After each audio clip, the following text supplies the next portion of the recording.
I also now know where A.A. Milne got the idea for Winnie the Pooh and the Blustery Day. So, it's for all my library folks.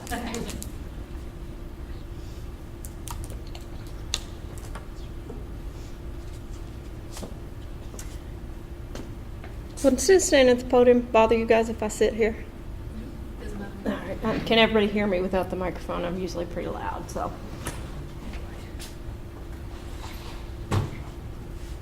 We can be casual. Yes, we can be casual. Some of you are not new faculty, and so welcome to our new faculty and welcome back to our current faculty.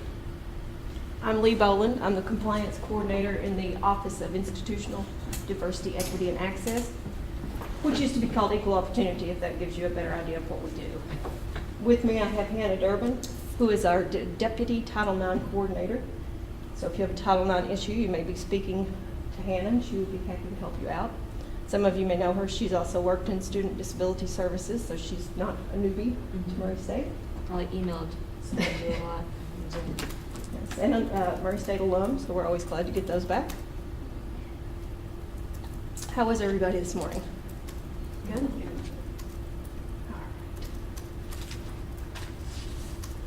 right. 2016 provided us with choices and challenges, some civil and maybe uncivil discourse. So on 2017, let's hope it provides us with a fresh platform to focus on other things.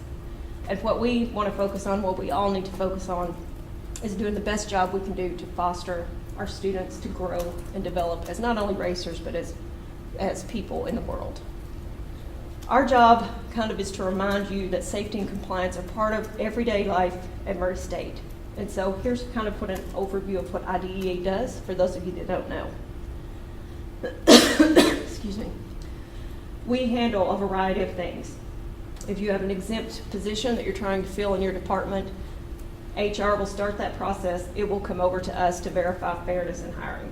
So we will look at it to make sure that what you said in your ad, all your applicants meet, and that we promote the diversity in hiring. So that is one portion of what we do.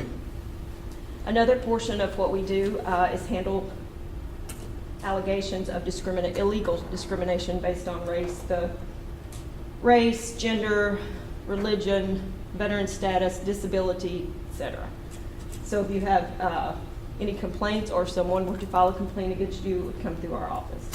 We also handle allegations of sexual harassment and Title IX issues, which is, we have Hannah as one deputy, and then we have another deputy, Daryl Lockett, and then our executive director, Tammy Duffy, is the university's official Title IX coordinator. So if anybody should ask, it would be Kenesha Duffy, who could not be here this morning. But we do those things, and then we also handle reasonable accommodations for faculty, staff, and student employees.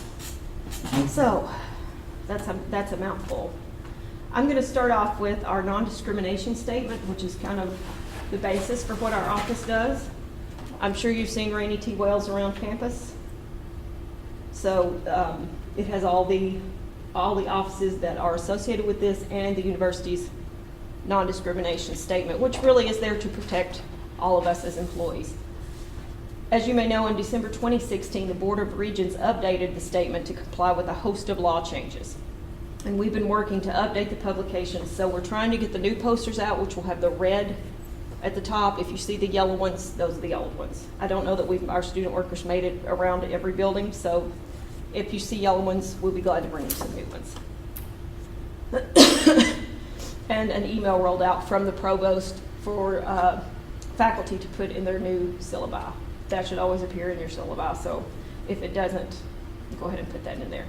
So to the end, we work together with everybody to try and make sure that this is on everything that Murray State sends out. Our phone number and office number is on everything Murray State sends out, because that really is the basis for treating everybody fairly.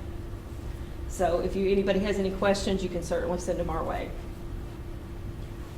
On the I think I talked briefly about the grievance procedures.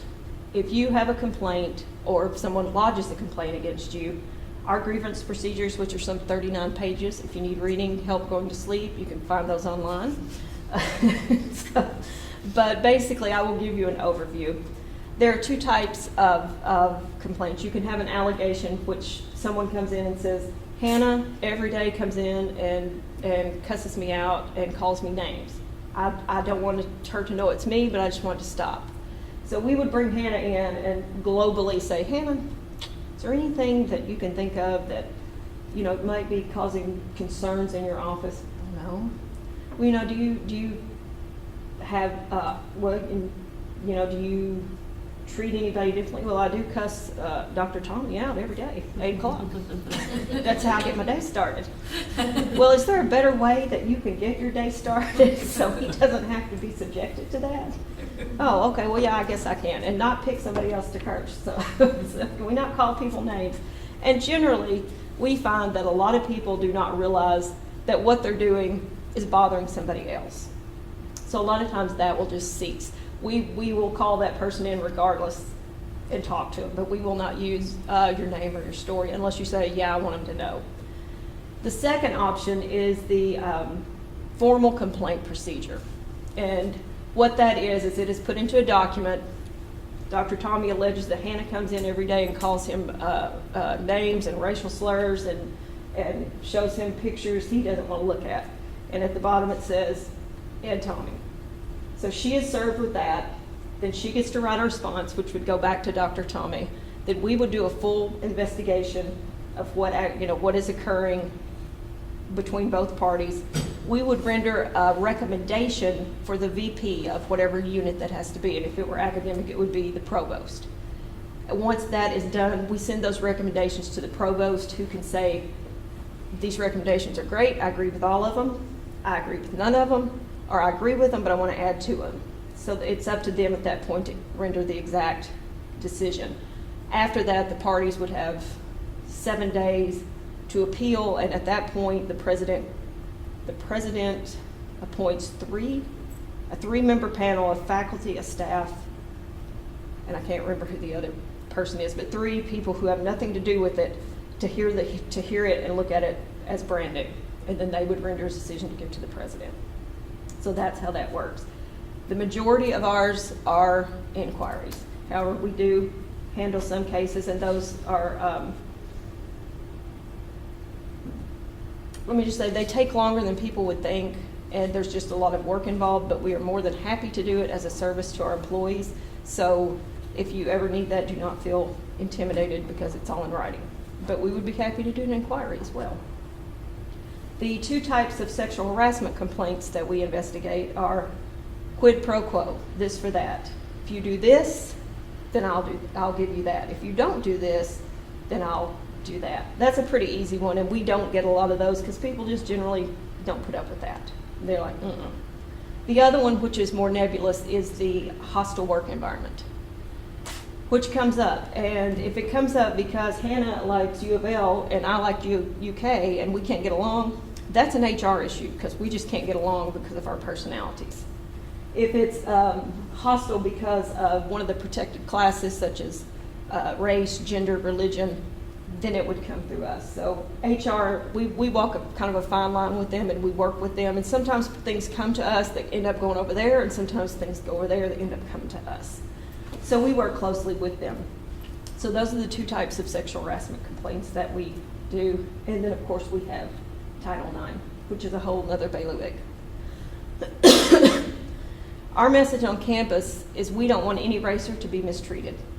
It's not part of the Murray State experience, and we want to partner together with our faculty and staff to make sure that the university community is safe in both work and classroom environments. Investigation is the key, and it has to be a fair investigation, which is what we try to do. We sift through the set of facts to discover when someone is harmed, what needs the victim, alleged victim, and alleged respondent may get. So we provide resources. We are not there to advocate for either party in the Title IX matters. The VAWA brochure that you have, the little brochure,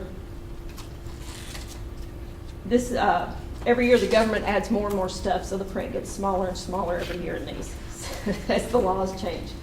This sheet on the inside, which we used to call the Wheel of Wonder, if you have a student who comes to you and says they've been sexually assaulted or stalked or or anything that falls under Title IX, this is a good resource guide of where to send them. It has university counseling, the Women's Center, our office, public safety, all the one-stop shop. And at the bottom, because we do have the extended campuses, if you're in Madisonville and you call our public safety, there's not much they can do. But there are resources for the extended campuses if some of you may teach on those campuses. So that's, a lot of people take a picture of this, put it in their phone. That's what the students tend to do because they're not paper oriented. But it is a good resource for all of us. And on the employee note, which does not apply to students, there is the EAP plan, which is the Employee Assistance Plan, which is actually comes through Human Resources, but we've heard nothing but good things about it. If you call and say, I need a counselor for whatever, it could be marital, it could be financial, it could be family, it can be whatever counts, they cover all types of counseling. If you are in crisis and you call them and you tell them you're in crisis, they'll get a counselor on the phone with you within 10 or 15 minutes, which I know someone that did that and she said it was amazing. The first few sessions are free. Then it goes on a sliding scale, and Murray State does not have any record of who went. They only get a number that this month 50 people use the EAP plan. So it's very confidential, and I've heard nothing but good things about it. So that's something to keep in mind because things get stressful, as we all know. And as the semester goes on, they tend to get more stressful sometimes. So that's just a good resource for us. The other thing that our students love, and I know you guys love, is the online Title IX training. I know you love that. Every fall, the government requires us to provide scenario-based training to all students, faculty, and staff. And if you were not here in the fall, you can still go out there and look at it. You can still go out there and take it as far as that goes. But students are required to score 100% on the quiz or they cannot register for their classes. So they don't read and then they panic. It says I have a hole, what I do, you need to go in and take the quiz, score 100%. Once you score 100, and we still have people right now that are trying to register, so if you get this question, yes, they can still go out there to the FA16 sexual harassment prevention training, take that quiz, score 100%, and the hold will lift within 24 hours. But we're still getting calls on a daily basis. So and it was due October 7th. Yeah, due October 7th. But anyway, so just know that all of the versions have to stay out on Canvas for record-keeping purposes. Canvas is not the best mechanism for doing this because it doesn't like that large of a class, but that's the only mechanism we have. So we have to keep those into perpetuity for, in case somebody sues us, we can go back and go, oh yeah, in 2013, he took this training and he passed it. So they will be out there forever. So just be sure that when you go in next year, you're going to be taking FA17 and not FA16. So that has been an issue this year, people going back and taking the one from last year. That seems to be one of the big ones. If you have a student who comes to you and says, I have been sexually assaulted or I've had something happen to me and taking this quiz is causing me to have problems, we do have an alternative quiz that we can give them, which is not as graphic because the scenarios have to be they're fairly graphic. So we have an alternative quiz for people that may need to take that. So any employee or student that tells you that, just have them contact us and we'll be glad to do that for them. That's come up a couple times as well. Confidentiality, if a student comes to you and tells you something and they say, I need you to keep it confidential, there are only 2 times you can do that. One, if you are a licensed counselor acting in that role, or if you are a clergy acting in that role. So if you're a counselor, if Abigail French, who's a counselor in our Women's Center, is at Kroger and she's not acting in that role and a student tells her something, then she's obligated to report it. Whereas if they come to her as a counselor, she is not. She can keep that confidential. But other than that, we are all required to report.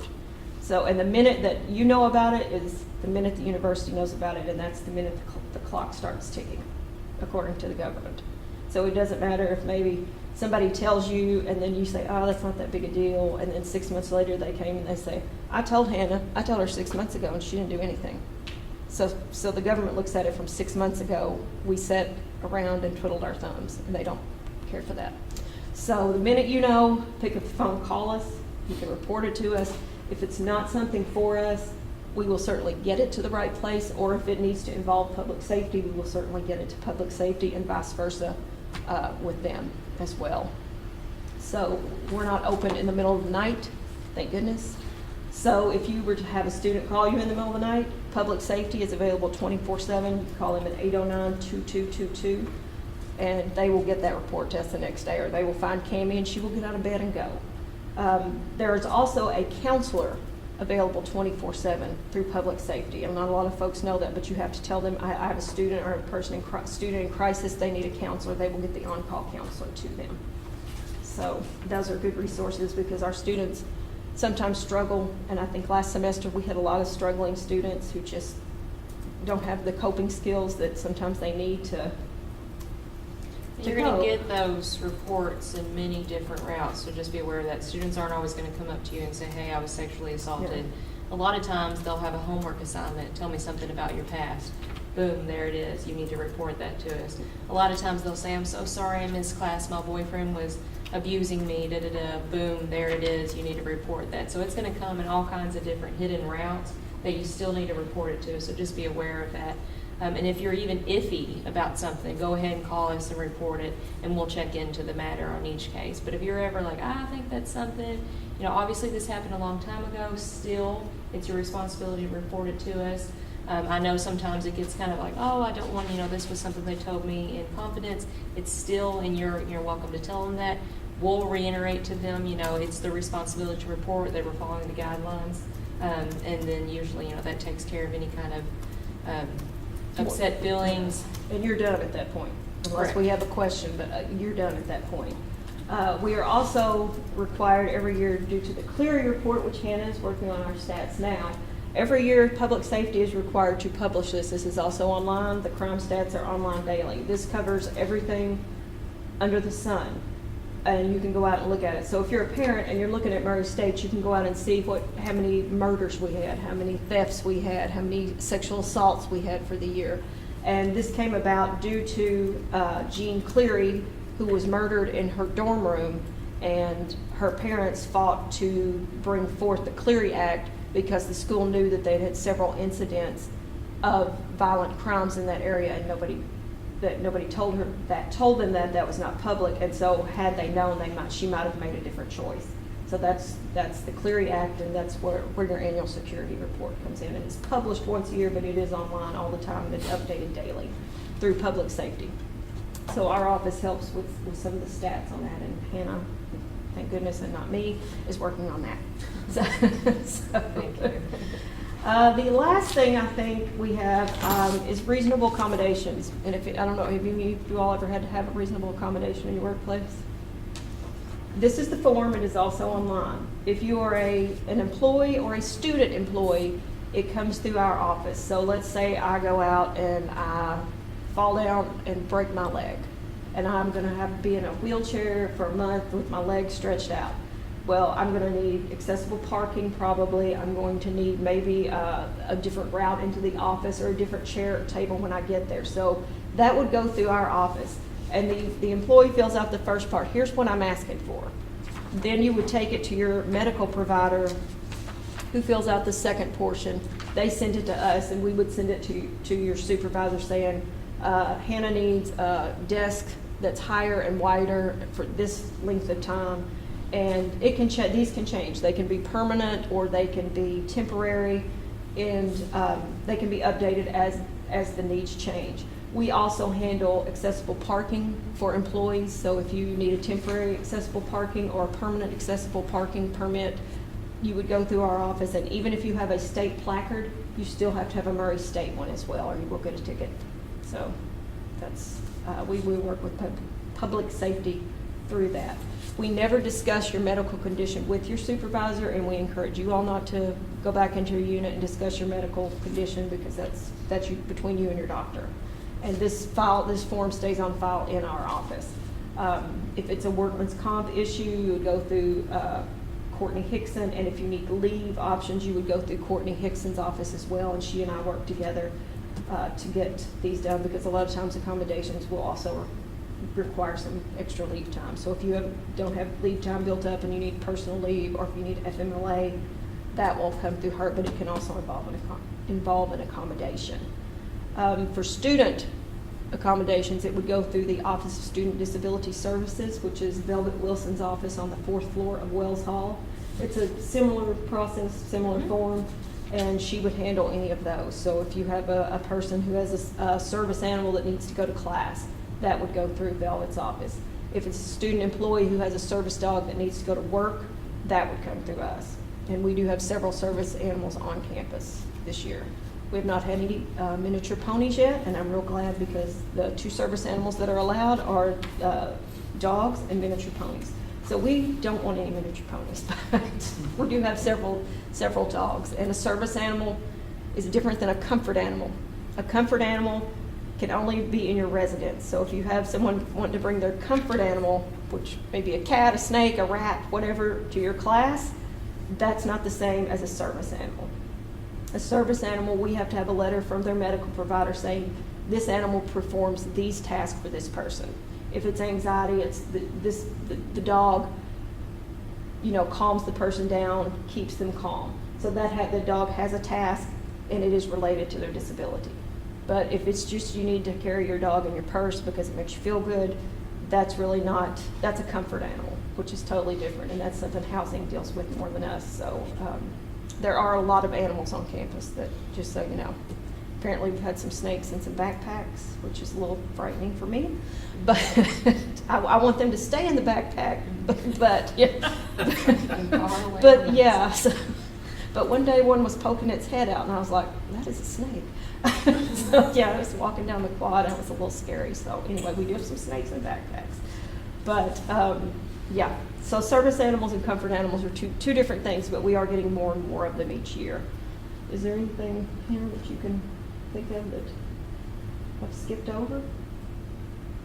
Now, when she's referring to public safety, they have switched over to MSU police now, so Yeah, that's they have. something that you might want to be aware of. So if you hear somebody say public safety, it's the same thing as MSU police. I believe if they're acting as actual police officers, and they wanted to make sure the title was out there as well. I think it was getting confused. So just Yeah. something FYI to know. And I will say our Merced State Police, they are very good about educating students versus, being real harsh on them.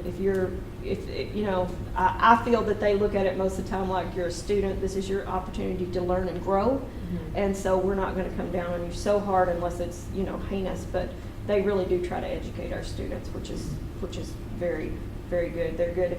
If you have a student who says, I don't want to go anywhere, you can call us. We will come to you.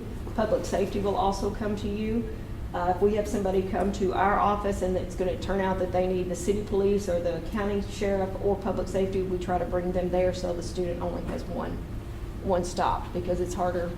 We don't want to drag people around and make it more traumatic for them to have to retell anything that they might have to tell. So other than that, Anytime you're questioning something, just give us a call. We don't bring the student in and say, so-and-so said it was you, and so-and-so, we don't do No. that.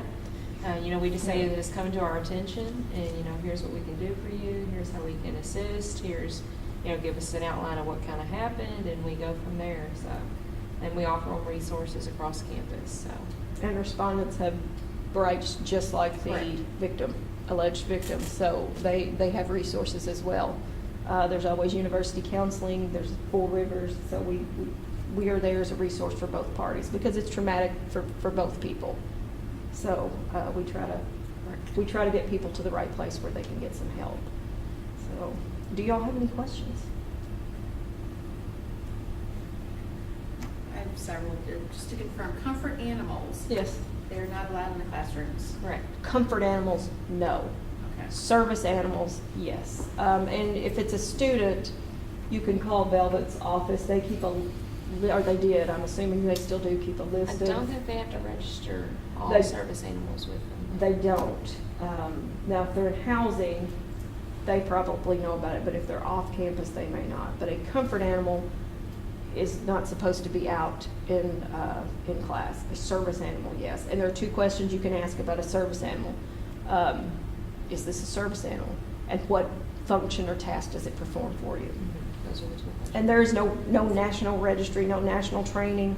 for dogs. They don't have to wear a vest, anything like that. But if they say, yes, it performs X task, and for me for this, then that, it can be in the dining hall, it can be in the classroom, it can be wherever. Now it has to be under control. If it's a dog, whatever animal it is, it does have to be, you have to maintain control of it. So if it's acting out, that's a different matter, and you can call us or call Velvet. Yeah. Maybe she would know if she would know if it's a service animal. If they have registered, and And do we need to, if it's somebody said, I guess it's not registered, we do have to send them to Velvet? well, you don't have to, but you could suggest it and say, we'd just like to know what animals are on campus, and that way, if something happens, she would know to contact you. If something, if your dog got away or this or that, then she would know how to contact you. So we can't make them register, but we strongly suggest that they do. And if they're on campus housing, they're supposed to register. We've had some of those slip through though. But they also keep a registry of what animals that they know about in all the buildings. So We have run into an issue with people bringing animals into the library and saying they're a service animal, and when you ask what service does it provide, they say, well, it's my comfort animal. Like to them, to whoever the student or to whoever the Yeah. person is, the comfort is the service that they provide. So they will try and fudge and say, this is my service animal, it provides me comfort. let me ask Teresa Groves about that. She's our legal guru on service animals. Because there is a difference, and if they were to say, I have anxiety and the dog keeps me calm, which in itself is comforting, that's a task. But to say it comforts me, I don't know. And let me see if she has a good response for you. So right. let me. I'm pretty positive. I mean, this was a puppy that somebody essentially had brought in their backpack. It was not. Backpacks and never. No, but I mean, it's clear when it is. I mean, it to me, it is a clear like this. There's a gentleman that brings it. I mean, he has his dog in a vest, and that it is performing a service. And the dog knows its job. Yes. That's the other thing, is the dog knows what it's there to do. Now, I understand puppies are different than adult dogs, but let me ask Teresa what she thinks and what a good response would be. Right, and I guess that's my question: is what are if it's what are we within our rights to say your dog is acting up, or cats are not service animals? Like what are we within our rights to say? Let me talk to her, Chris, and Okay. see what she says, and see if she can maybe give us some wording Right, on what would be a part good of it response. is because we have so much traffic flow, just you do. people between classes. And you have little cubby holes and different floors, and where things can be hidden. Okay. So, but let me talk to her and see what she says. Okay. Because she would be the one to provide us. provide the best answer. Cats and snakes are easy. It's the puppies. It's those little puppies. Who don't know to act. Yeah, they're puppies, so. yeah. Well, I mean, you can automatically say a cat and a snake is not a service animal. Yeah. You can say it must go, Yeah. but Well, and it's still within the guidelines with the service animal that they must be Yeah. acting appropriately Right. Yeah. within the guidelines of the Yeah. building. So that is something you can hold on to as your catch-all as well. Yeah. So any other questions? I also have a question about, we have a significant number of international students, and if they come and say a professor is treating us as a group differently, or they did something because of this, does that get reported to you, or does that stay within the you can department to try to sort through and? You can and- certainly refer them to us or give us their names, and we will reach out to them. And sometimes that is true. I will say we have had that happen. And then sometimes it's a cultural difference where maybe the international student doesn't understand why the professor is doing what they're doing, but we will certainly be glad to talk to them. And a good resource for international students is Bill McKibben. He is our go-to person on questions regarding internationals because he's been there for a long time. He's our designated service officer. Is that what he is for the university? I can't think of the title, but he is the DSO who handles the majority of that over in IIS. So, and he's terrific. But And he may, like if you have a particular student and you call him and ask him, he may already know what's going on, which is helpful as well, but you can certainly feel free to refer him to us. So, anything else? Well, I'm gonna end with a quote, and I stole this from Cammie, so I'm not plagiarizing, I'm giving her credit. Have a great year, and quoting one of our late academic, I'm sorry, I cannot speak this morning, quoting one of our late great academic people here, Dr. Sandy Flynn, and I don't know if any of you knew Sandy Flynn, who always said, together, let's push back ignorance and make way for the possibilities of the future. Cammie said every time she ended a meeting, it was, let's go push back ignorance, folks. So that's a good ending, and I did steal that from Cammie, who's apparently stole it from Sandy Flynn. So, but thank you With for proper having us. attribution, you're just citing her. That's true, I'm citing her. That's true. Does the library, do you all need any of these posters? Everybody would sign and put all their information. Oh, yeah, if you would sign the yellow sheet and give it back to us. But if you need some of these, I have So extras. you- Yes, lovely parting gifts. Look at those. Yeah. I have a couple. I have a couple. Hold on, Vic. I need to reschedule for today. Kimmy's out of pocket today, so.